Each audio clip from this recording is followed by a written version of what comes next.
நான் பஸ் ஸ்டாப்பில் ஒருத்தருக்காக சுமார் 15 நிமிஷம் வெயிட் பண்ணிகிட்டு இருந்தேன். அப்போது ஒரு தாத்தா அந்த பஸ் ஸ்டாண்டில் அதில் பயணிகள் உட்காரத்துக்காக அந்த சேர் மாதிரி பண்ணியிருப்பாங்களே அதில் படுத்துட்டு இருந்தார். அதுக்கப்புறம் இருந்து உட்காந்துட்டு ஒரு பிஸ்கெட் பேக்கெட் சாப்பிட்டுட்டு ஒரு ஜூஸ் 10 ரூபா ஜூஸ் பாட்டில் கையில் இருந்தது.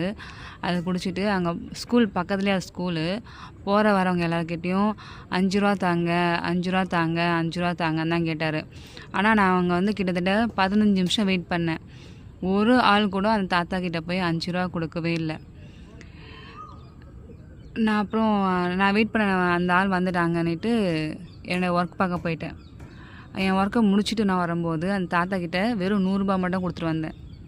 அந்த 100 ரூபா அவளுக்கு எத்தனை யூஸ் பண்ணுவான்னு தெரியாது. ஆனால் என்னால் முடிஞ்ச அந்த 100 ரூபா கொடுத்துட்டு வந்திருக்கேன். ஒரு 5 ரூபா எல்லாருமே கொடுத்துருந்தாலுமே அந்த ஸ்கூல்கிட்ட வரவங்களுக்கு ஒரு உதவி தான். அவர் கண்ணு கூட தெரியல, கண்ணு மங்களாக தெரியுது போல். போகிறவங்க வரவங்க அங்கே ஆள் இருக்காங்களா இல்லையான்னு தெரியல. அவர் மாட்டுன்னு 5 ரூபா தாங்க 5 ரூபா தாங்கன்னு பேசிகிட்டு இருக்காங்க. ஆள் அந்த டைம் இல்லாதப்பையும் 5 ரூபா தாங்கன்னு கேட்குறாங்க, இருக்கும்போது 5 ரூபா தாங்கன்னு கேட்குறாங்க.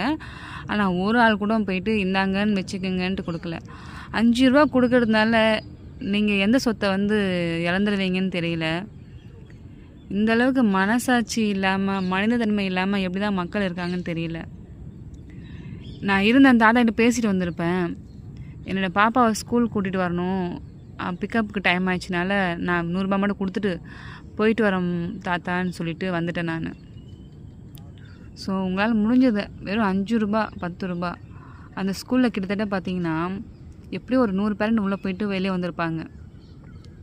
அதில் ஒரு 10 பேர் 5 ரூபா கொடுத்தாலும் ஒரு நாளைக்கு சாப்பாட்டுக்காச்சும் ஆகும்.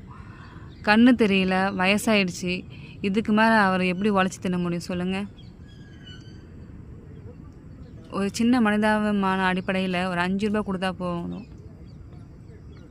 இதுக்கப்புறமாச்சு உங்களால் முடிஞ்சது அந்த 5 10 உங்கள்கிட்ட கையேந்தி நிற்கிறாங்க இல்லையா, அவங்களுக்கு அந்த 5 ரூபா 10 ரூபா கொடுங்க, அதுவே போதும். 100 200 கொடுக்க வேண்டாம், 5 10 கொடுங்க, அதுவே போதும்.